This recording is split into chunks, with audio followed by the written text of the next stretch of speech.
ఇవ్వండి అలోవెరా చెట్టు అంటారు దీన్ని, మేము కలబంద చెట్టు అంటాము. ఇది వేసాను లేచింది. దీన్ని అన్నిటికీ ఉపయోగించుకోవచ్చు.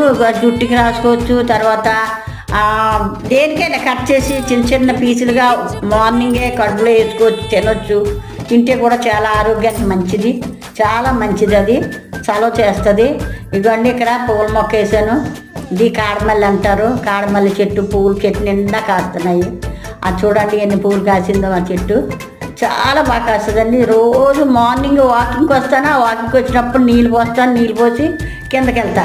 ఇవి చిన్నపిల్లలతో మాట్లాడుకున్నట్టే ఉంటుంది నాకు. మనకి ఇంట్లో పిల్లలతో మాట్లాడుకున్నట్టే ఉంటుంది. మొక్కల దగ్గరికి వస్తే ఆహ్లాదంగా ఉంటుంది. ఎంతో బాగుంటుంది పూల మొక్కలు వేసుకుంటే. అవి చూడండి దానిలో ఇంట్లో ఊడ్చిన చెత్త అంతా వేసా. ఆ వేసిన చెట్టు దాంట్లో టమాటా చెట్టు, పచ్చిమిరప చెట్టు వేసాను. చూడండి ఎంత బాగా వేస్తుందో. అంత ఇంట్లో అంత ఎక్కడి నుంచో తేవక్కర్లేదు. మన ఇంట్లో